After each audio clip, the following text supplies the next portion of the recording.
नमस्कार मेरे प्यारे दोस्तों। आज आपका YouTube में एक बार फिर से बहुत बहुत आपका स्वागत है। आज हम जैसा कि आपको पिछले क्लास में ही बता दिया गया था कि YouTube में या अगले कक्षा में आपको हम अनुपात एवं समानुपात के बारे में पढ़ाएंगे। ठीक है, अनुपात एवं समानुपात, रेशियो एंड प्रोपोर्शन, इसकी जरूरत क्या पड़ी, इस सब के बारे में हम आपको बताएंगे। देखिए, अनुपात क्या होता है? किन्हीं दो संख्याओं का भाग द्वारा तुलना, किन्हीं दो संख्याओं का तुलना ही तो अनुपात कहलाता है। किन्हीं दो संख्याओं का भाग द्वारा तुलना ही उनका अनुपात कहलाता है। ठीक है, कि जैसे कोई संख्या मान लीजिए लिखा गया है 5 और 6 का अनुपात क्या है, तो 5:6 रेशियो, इंग्लिश में बोलते हैं रेशियो अनुपात, प्रोपोर्शन समानुपात बोलते हैं। तो आपको हम निम्नलिखित धीरे धीरे इसके सबको विस्तार पूर्वक आपको बताएंगे। ध्यान दीजिए, किन्हीं दो संख्याओं का भाग द्वारा तुलना, जो दो संख्याएं होंगी उनको भाग द्वारा तुलना ही क्या कहलाता है? अनुपात कहलाता है। अब ध्यान दीजिए, अनुपात का चिन्ह क्या होता है? इसको अनुपात, अनुपात का चिन्ह जो होता है, अनुपात का चिन्ह देखिए ये होता है। ये किसका चिन्ह है? अनुपात का चिन्ह है। ठीक है, कहीं भी आप लिखिएगा तो अनुपात का चिन्ह ये होता है, इसमें ज्यादा कुछ नहीं है। आ जाइए एक एग्जांपल में हम आपको बता देते हैं, जैसे एग्जांपल में कैसे लिखेंगे अनुपात के बारे में। जैसे आपको बोल दिया जाए 12 तथा 14, जैसे आपको मान लीजिए किसी चीज को अनुपात के बारे में बता दिया है, 12 तथा 14 लीटर को अनुपात में लिखिए। ठीक है, अनुपात में। ठीक है, अब ध्यान दीजिए, हमने आपको क्या बोला? 12:14 हुआ। अब ये क्या हुआ? ये अनुपात में लिखा गया। ठीक है, अब हमने इसमें क्या लिखा? किन्हीं दो संख्याओं को भाग द्वारा तुलना, तुलना कंपैरिजन। अब किन्हीं दो संख्याएं ये हो गई। अब देखिए, इनको हम ऐसा भी लिख सकते हैं, ये थोड़ा बहुत कंसंट्रेट करिएगा कि 12:14 है, इसको 12/14 12/14 लिख सकते हैं। अब इनको आप डिवाइड कर लीजिए, 2 × 12 2 × 14, अब 6/7 आ गया। अब आपसे बोला गया कि मेरे प्यारे बच्चों इसको फिर से अनुपात में लिखिए, क्या लिख दीजिएगा? 6:7। समझ में आया आप लोग को? इसी को बोला जाता है क्या आप लोग को? अनुपात। समझ में आया? अनुपात बोला जाता है। अब इसी में आप देखिएगा एक अगला जो आएगा, एक एग्जांपल और देख लीजिए इसमें थोड़ा सा, फिर आपको ये अनुपात का बेसिक क्लियर हो जाएगा कि अनुपात कैसे है। ध्यान दीजिए, जैसे आपको मान लीजिए एक एग्जांपल और हल कराते हैं। ठीक है, मान लीजिए 15 पेंसिल को ए और बी में 2:3 में बांटिए। जैसे ध्यान दीजिए, 15 पेंसिल को, ठीक, 15 पेंसिल को ए तथा बी में, ए तथा बी में, 15 पेंसिल को ए तथा बी में 2:3 में बांटिए। ठीक है, विस्तारित करें, बांटिए। अब समझ में आ गया आपको? हमारे पास 15 पेंसिल है, उसको ए तथा बी में 2:3 में बांटना है। ठीक है, ध्यान दीजिए, पहले इसका हम बेसिक से चलते हैं। ठीक है, अब हमको मान लीजिए ए तथा बी, ए तथा बी है का अनुपात कितना हो जाएगा आप मेरे प्यारे दोस्तों? ए तथा बी का अनुपात 2:3 हो जाएगा। समझ में आया? ए तथा बी का अनुपात इतना हो जाएगा। अगर आपसे पूछे हम, अगर हम आपसे पूछ ले अनुपात का योग क्या होगा, अनुपातों का योग क्या होगा, कितने लोग बता सकते हैं? अनुपात का योग कितना होगा? 5 होगा। अनुपात का योग कितना होगा? 5 होगा। ठीक है, अब ध्यान दीजिए, योग हो गया 5 हुआ। ठीक है, अब कुल पेंसिल कितना है? कुल पेंसिल कितना है? 15 है। देखिए पहली बार बता रहे थे, इसमें डिस्टर्ब मत होइएगा। अब यहाँ से यहाँ जाइएगा। कुल पेंसिल कितना है? 15 है। अब हमको ए का निकालना है, ठीक है। अब ए का भाग कितना है? हम ए का निकाल रहे हैं, ए का पेंसिल ना। अब देखिए ए का कितना है? भाग 2 है, ठीक है। अब आप लिखिए 2 बटा, ठीक है, 2 लिखे। आप ध्यान दीजिएगा, यहीं पे आपको मेन पढ़ाया जाएगा, थोड़ा सा ध्यान दीजिएगा। 2 अब बटा कितना? आपने योग कितना निकाला है? 5, ठीक है, 5। अब कुल पेंसिल कितना है? 15। सीधा ऐसे कर दीजिए। अब 5 से कटेगा, 5 तिया 15, 2 गुणे 3 कितना हो जाएगा? 6 पेंसिल। ए का भाग कितना हुआ? 6 पेंसिल। अगर आप निकालेंगे वैसे, ए का भाग कितना हुआ? 6 पेंसिल। अब इसी प्रकार बी का भाग देख लीजिए, बी का पेंसिल कैसे निकलेगा? बी का मान कितना है? 3, योग कितना है? 5, टोटल पेंसिल कितने हैं? 15, 5 तिहाई 15, तो 3 त्रिक का 9 पेंसिल। बी का कितना निकला? 9 पेंसिल। ये निकालने का तरीका है, अनुपात से कोई चीज रहेगा। हमेशा उन संख्या का योग कर लीजिए, जो जिसका भाग रहे 2/5 उसको डिवाइड कर लीजिए। मैंने पहले लिख दिया कि किन्हीं दो संख्याओं का भाग द्वारा तुलना ही अनुपात कहलाता है, ठीक है। ये आपको समझ में आया? अब हम चलते हैं, ये आपको नोट कर लीजिएगा, इसको हम आगे चलते हैं। आप आ जाइए। अब इसको आपको हम बारे में पढ़ाएंगे, समानुपात किसे कहते हैं, ठीक है। अब आपको हम समानुपात के बारे में बताते हैं। किसके बारे में? समानुपात के बारे में आपको हम बताते हैं, ठीक है। अब देखिए समानुपात क्या होता है, ध्यान दीजिएगा इसको। समानुपात को इंग्लिश में बोलते हैं प्रोपोर्शन, ठीक है।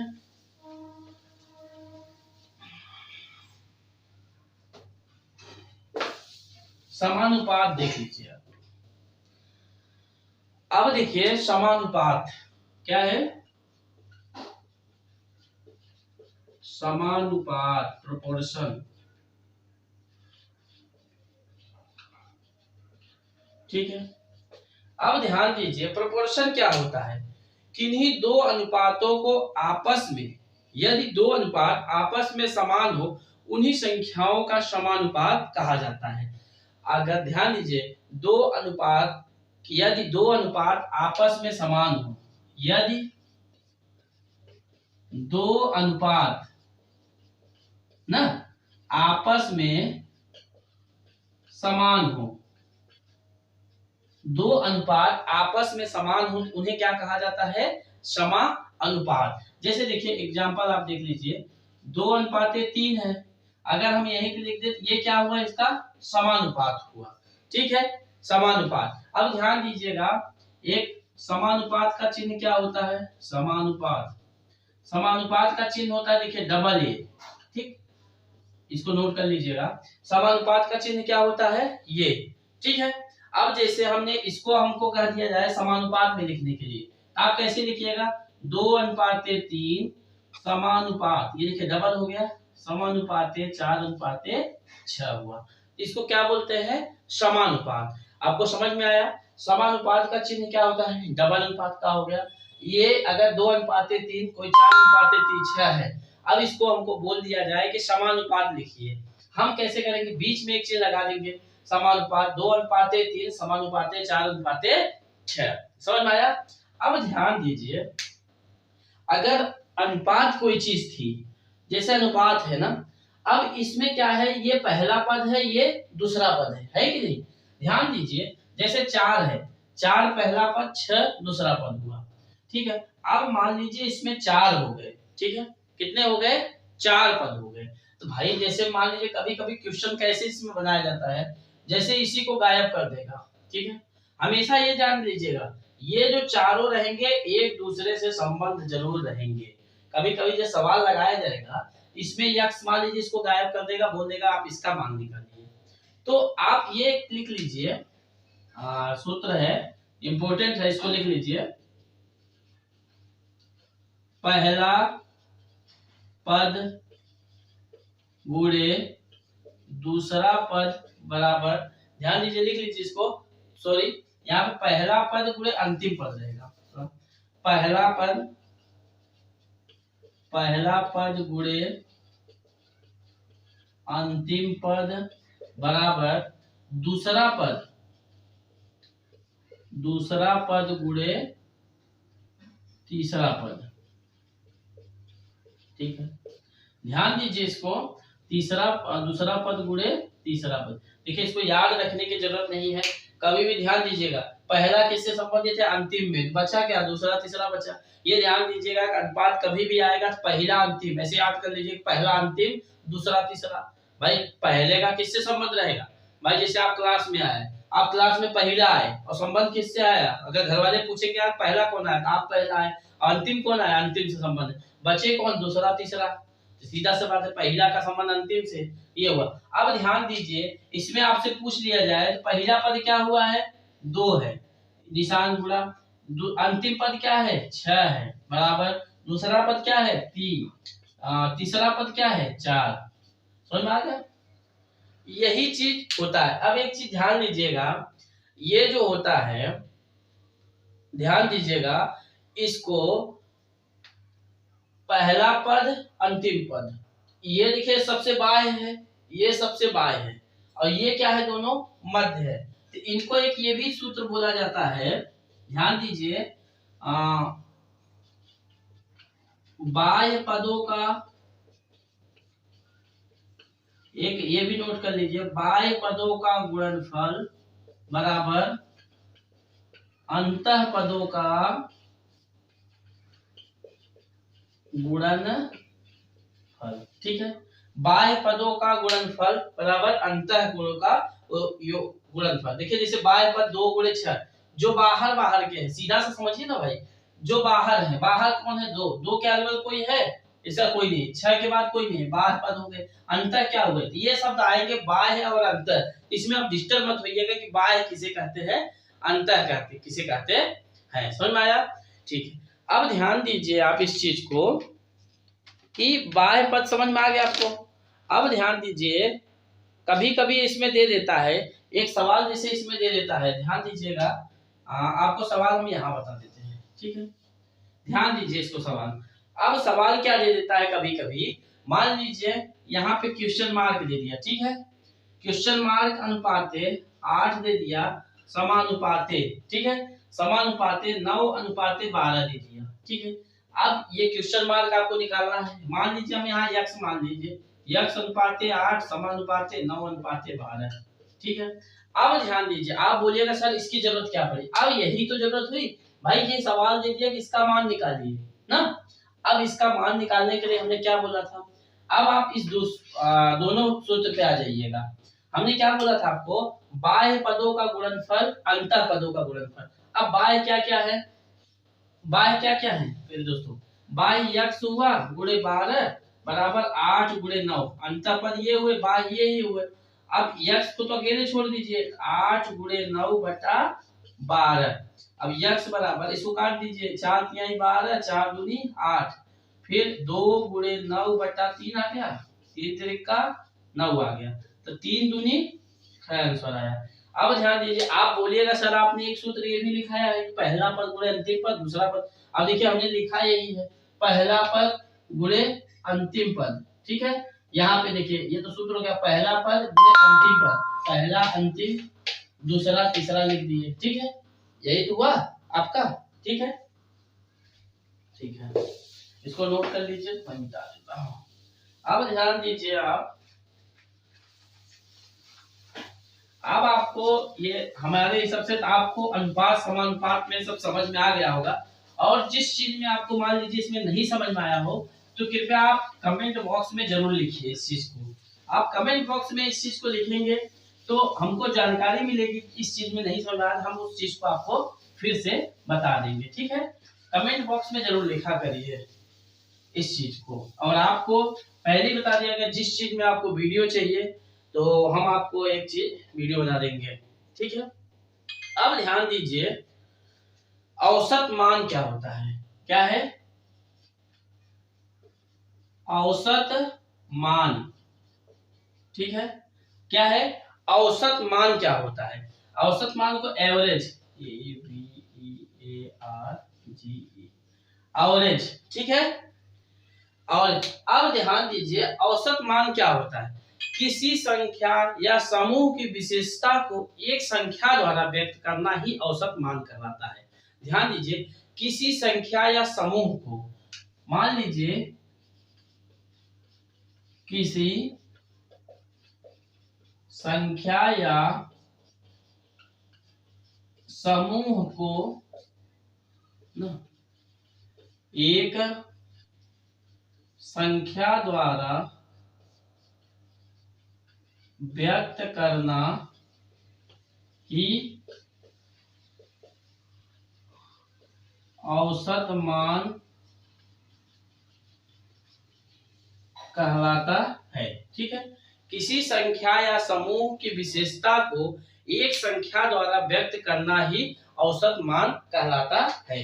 अब ध्यान दीजिए, आप बोलिएगा सर औसत मान क्या जरूरत है? देखिए औसत क्या होता है, मैंने आपको अभी पिछली क्लास में ही एक औसत चाल का बताया था कि जिस स्पीड से जाते हैं, तो अगर उन संख्या को एक संख्या से द्वारा व्यक्त करना हो तो आप कैसे, जैसे देखिए अब औसत मान हम बता रहे हैं क्या होता है।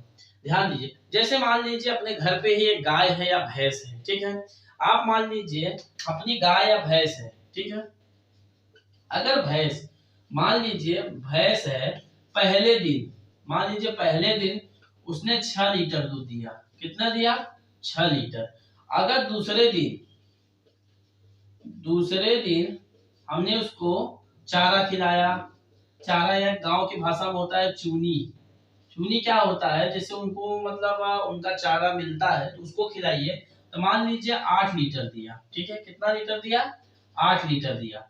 मान लीजिए तीसरे दिन की बात हुई, तीसरे दिन हम मान लीजिए वो गलती से कुछ खाया नहीं या बीमार हो गया, उसने फिर दिया कितना? 5 लीटर दिया, ठीक है। अब उसने, बताइए मेरे प्यारे दोस्तों, उसने कितना दिया? पहले दिन 6 लीटर, दूसरे दिन 8 लीटर, तीसरे दिन 5 लीटर। ऐसे सपोज डेट आपको महीने भर चला गया, तो आप क्या बोलिएगा? आपसे कोई भी पूछा कि यार भैंस कितना दूध देती, तो आप बोलिएगा नहीं भैया 5 लीटर दी, 6 लीटर दी, फिर 8 लीटर दी, फिर 7 लीटर दी। तो आपको जो खरीदने भी, मान लीजिए कोई खरीदने आपकी भैंस आ रहे, नहीं यार इसके डिफाल्टर आदमी है, इसका निपटा दीजिए 10 रुपए में, तला बोलता है ये 5 लीटर 6 लीटर, मतलब इसका मतलब है कि दूध कम देती है ज्यादा देती है, ऐसा कोई बता। तो वो उसको बताने के लिए हमने लोग एक औसत मान निकालना पड़ता है। औसत मान इसीलिए होता है किसी संख्या को, जैसे विशेष समूह है, घट बढ़ रहा है, उस संख्या को हम एक द्वारा व्यक्त कर देते हैं, ठीक है।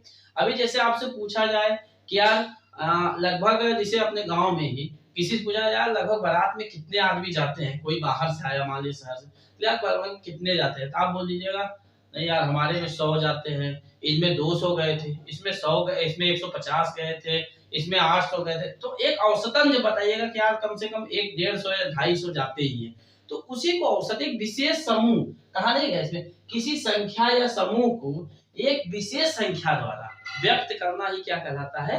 औसत कहलाता है। समझ में आया आपको? अब औसत देखिए, अब जैसे हमने बोला इसका औसत निकालना है, तो क्या हुआ? 6 लीटर, 8 लीटर, 5 लीटर, ठीक है। अब कितने दिन हुए? देखिए 1 2 3, तो इसमें 3 से भाग दे दीजिए। 8 6 14, 14 4 18, 8 5 13, 13 और 13 6 19 हुआ। 19/3, मतलब इसको भाग दीजिएगा, 3 6 18, 18 1 19, 3 3 का 9, मतलब 6.3 लीटर एक दिन में ये देता है औसतन। तो इसी को क्या बोला जाता है? औसत, ठीक है। अब ध्यान दीजिए, आपसे पूछा गया कि औसत, औसत का सूत्र ये नोट कर लीजिए, इंपॉर्टेंट है। औसत, औसत किसको कहते हैं? देखिए औसत मान बराबर, नोट कर लीजिए, सभी का योगफल,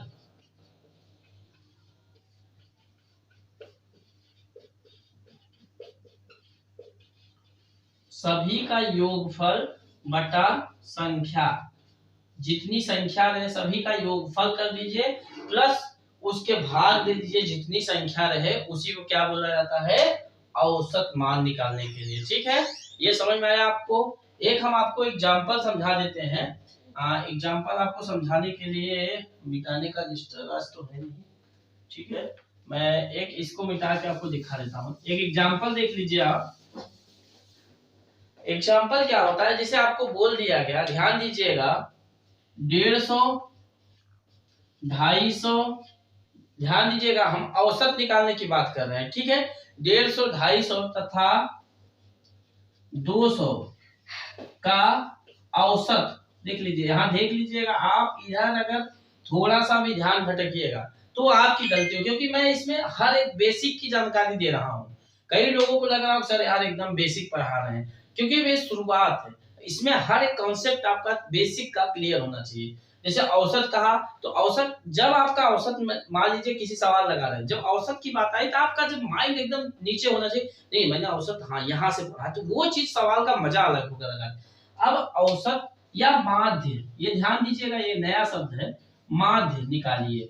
चाहे अगर आपको कभी कभी कह दिया कि औसत निकालिए या माध्य निकालिए, आप कभी डिस्टर्ब मत होइएगा कि औसत अलग होता है माध्य, तो दोनों शब्द क्या होते हैं, एक ही होते हैं। ध्यान दीजिए, कुछ नहीं करना है। अगर औसत की बात हो, ध्यान दीजिएगा, कितना, 3 संख्या है, 150 प्लस 250 प्लस 200, 3 संख्या है, कुछ मत करिए। बटा कितनी, अच्छा बताइए, आप लोग ध्यान से देखिए, बताइए कितना होगा बटा। हाँ सही है, 3 होगा। ठीक, क्योंकि कितनी संख्या है, 3 संख्याएं हैं, जितनी संख्या है भाई उसी को योग करके 3 लिख दीजिए, यही तो लिखा गया, सभी का योगफल बटी संख्या। अब इसको जोड़ लीजिए, लास्ट में 0 0 0 0 आया, दूसरा 0 5 5 10, हासिल लगा 1, 2 2 4 1 5 1 600 आ गया। ठीक है, 2 2 4 4.5 1 5 1 600 बटा 3। अब 3 से भाग दीजिएगा तो 200 आएगा। इसी को तो एवरेज बोलते हैं, औसत बोलते हैं। ठीक है, आपका कॉन्सेप्ट क्लियर हुआ। ये हुआ आज औसत के बारे में आपको बता दिया। अगला नेक्स्ट जो क्लास होगा आपका परसेंटेज होगा। क्या होगा, प्रतिशत। प्रतिशत,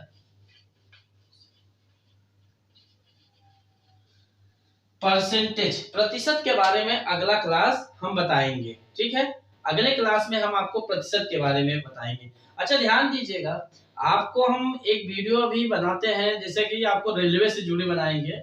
जैसे उसमें जो आप रेलवे में, पहले तो हम बनाएंगे रेलवे में जो आप फॉर्म भरने जाते हैं, जैसे आप टिकट निकालने जाते हैं तो जो रेलवे में फॉर्म भरते हैं तो उसके बारे में, जैसे उसमें दिया जाता है, नाम लिखिए, कहाँ से टिकट लेना है, कहाँ तक लेना है, बोर्डिंग लेना है, इसके बाद जो जो रहेगा उसके बारे में हम आपको बताएंगे। इसके बाद पहले आपका ऑफलाइन बताएंगे, जो रेलवे में ऑफलाइन के द्वारा जो तय करते हैं, आप जैसे टिकट बनाते हैं ना, इसके बाद उस फॉर्म को हम भरवा के, जैसा हर एक पहलू पे आपको हम जाएंगे। इसके बाद जब उसका वीडियो बन जाएगा तो हम जब दूसरा जो वीडियो बनाएंगे उसमें फिर आपको ऑनलाइन बताएंगे, आपको बाहर कहीं जाने की जरूरत नहीं, घर बैठे बैठे आप आईडी बना के टिकट बुक कर सकते हैं। ठीक है, अगर आपको ये वीडियो मतलब टिकट का और इसको देखना है तो आप कृपया कमेंट बॉक्स में लिखिए कि सर बनाइए, तो हम बनाएंगे। ठीक है, आज के लिए इतना करते हैं, नमस्कार, मिलते हैं फिर नेक्स्ट क्लास में परसेंटेज, प्रतिशत के साथ।